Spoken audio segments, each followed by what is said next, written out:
আমি আমি চিনি, আমি আমার ভাইকে এটুকু চিনি। আমি আমি জানি ও ও শিরিনের ওপর তারপরই মন দেবে যদি দেখে তুমি কোনোভাবে সেটেল করেছো।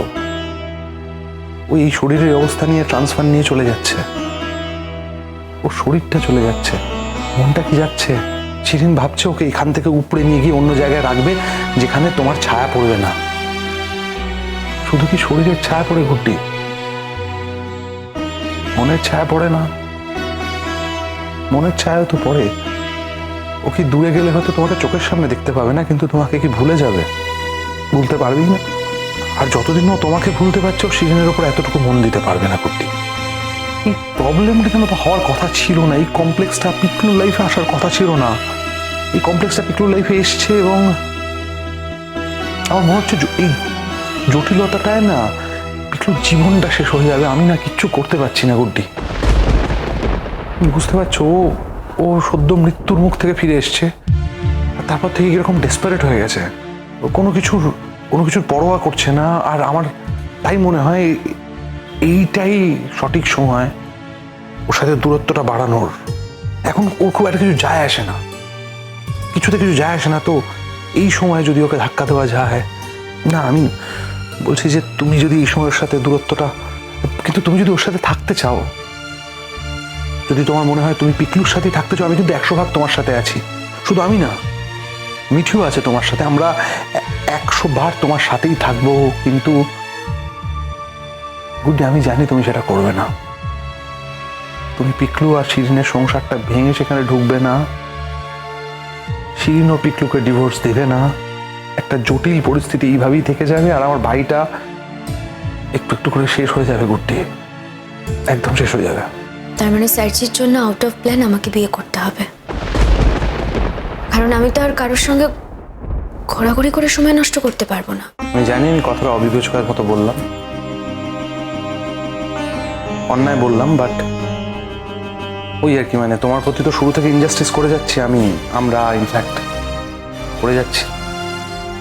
তবু কথাটা তোমাকেই বললাম গুড্ডি, কারণ কথাটা তোমাকে বলা যায়। তোমার আমার স্বার্থ এ ব্যাপারে এক। পিকলু, আমরা দুজনেই চাই পিকলু ভালো থাকুক, আর পিকলুর ভালো থাকার জন্যই ভেবে দেখো কথাটা, একবার ভেবে দেখো। যদি ব্যাপারে তোমার কোনো সাহায্যের প্রয়োজন হয়, আমি 100% তোমার সাথে আছি ব্যাপারে। আর আমার বিয়ে হয়ে গেলে সার্চি যদি আরো খারাপ থাকে, সেই রিস্কটাও আপনি নেবেন বলছেন? বিয়ের খবরে হয়তো ইনিশিয়ালি পিকলু খারাপ থাকবে, খারাপ থাকবে কিছুদিন, তারপর একটু একটু করে সেটেল করবে, জানো তো। একটা সময় পর বাধ্য হবে শিরিনের দিকে মন দিতে।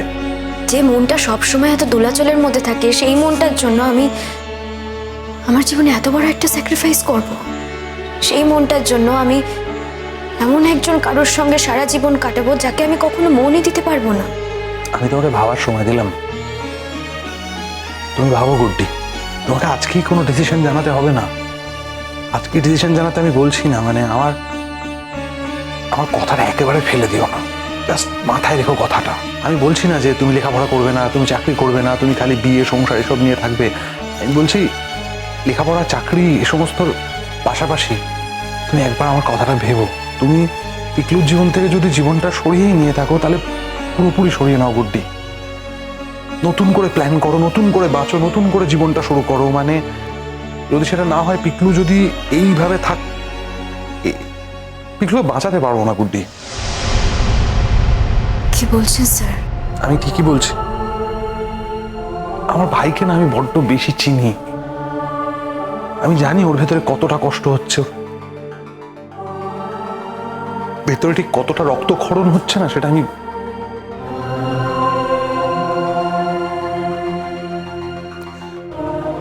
ও বাঁচছে, কিন্তু বাঁচার কোনো মানে নেই। আমার ছোট ভাই গুড্ডি, ওর এইটুকু বয়সে ওর জীবনের প্রতি কোনো আকর্ষণ থাকবে না, বাঁচার কোনো মানে থাকবে না, একটা সাধারণ ভাত ডালের জীবন কাটাবে, এইটা ওনার জীবনের প্রতি যাবতীয় আগ্রহগুলো হারিয়ে যাচ্ছে গুড্ডি। আমি চাইছি না আমি আমি আমি কেন, আমাদের পরিবারের হয়তো কেউই চাইছে না যে ও একটা ভয়ঙ্কর অভিমান থেকে একটা খুব বিপজ্জনক জীবন কাটাক, যেটা ও করছে এখন। সেটা চাইছি না কোনোভাবে আমি। দেখো, ও তো একরকম ভাবে বাঁচতো, এখন না ও ট্যাক্টফুল ভাবে বাঁচছে না, কারণ ওর বাঁচার ইচ্ছেটা চলে গেছে। এটা কি করে মেনে নিতে পারি বলো বুদ্ধি? মেনে নেওয়া সম্ভব? মানে ও যে বাঁচার চেষ্টা করছে না, এটা কেন করছে না তুমি বুঝতে পারো বুদ্ধি? ওর জীবন সম্পর্কে কেন আগ্রহ চলে গেছে তুমি বুঝতে পারো? আর আমি বিয়ে করে সেটেল করে গেলে ওনার নিজের জীবন সম্পর্কে আগ্রহ বাড়বে বলছেন? দুঃখ থাকবে, দুঃখ থাকবে, ভেতরে দুঃখ থাকবে, কিন্তু ওর কাছে না কোনো অপশন থাকবে না জানো। ও বাধ্য হবে শিরিনের দিকে মন দিতে, সংসারের দিকে মন দিতে। শিরিনের দিকে মন না দিতে পারুক, অ্যাটলিস্ট নিজের জীবনটাকে একটু ভালোবাসবে, একটু নিজেকে ভালোবাসবে, একটু হলেও নিজেকে সময় দেবে। আমি না কাল সারা রাত ঘুমোতে পারিনি গুড্ডি, আমি সারা রাত জেগে কাটিয়েছি কালকে। আমি মিঠির সাথে সবটা শেয়ার করেছি। মিঠি খুব রিজিড, মিঠি খুবই রিজিড।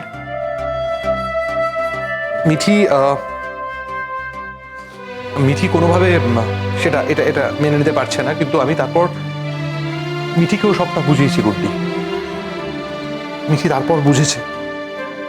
মিঠি বলেছে যদি তুমি এরকম কোনো সিদ্ধান্ত নাও তাহলে আমরা তোমার পাশে থাকবো, সব রকম ভাবে পাশে থাকবো। কারণ ও বুঝেছে যে অন্য কোনো পথ আর নেই, অন্য কোনো পথ খোলা নেই গুড্ডি আমার ভাইটাকে বাঁচানোর। ও বুঝতে পেরেছে যে তুমি যদি তোমার জীবনটাকে নিজের মতো করে গুছিয়ে নাও, নিজের মতো করে সাজিয়ে নাও, তাহলে পিকলুও নিজের মতো করে গুছিয়ে নেবে, নিজের মতো করে বাঁচবে।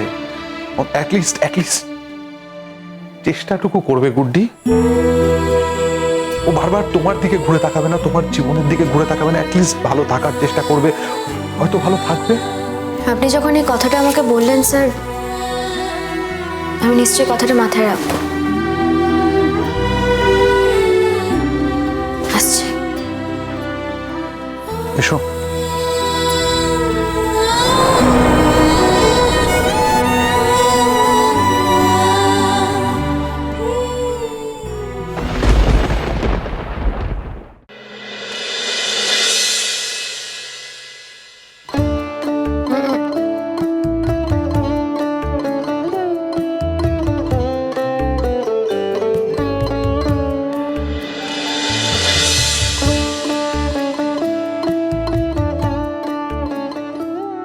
আসতে পারি?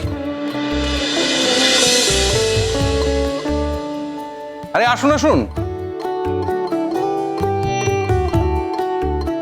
আমাদের দিক থেকে একটা মস্ত ব্লান্ডার হয়ে গেছে। হ্যাঁ, আমাদের উচিত ছিল আপনাকে মিষ্টি খাওয়ানো। আপনি আমার ভাইকে যে দুর্দান্ত ট্রিট করেছেন, দারুণ রিকভারি হচ্ছে, আজকে তো বারান্দায় এসে বসেছে। আরে আপনি যে আমাদের বাড়িতে আসবেন এ তো আমি ভাবতেই পারিনি। দেখো দেখো, আজকাল এরকম ডাক্তারও হয় যে পেশেন্ট দেখতে একেবারে বাড়ি চলে এসছেন। না,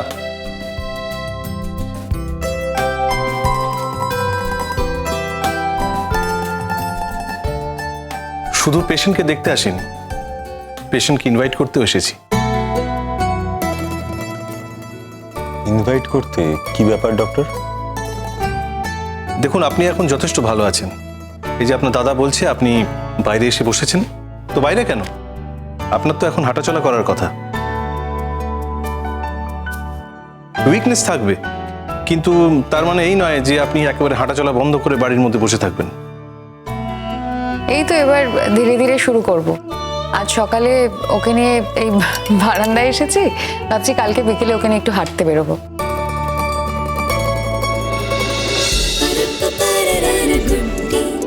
गुड्डी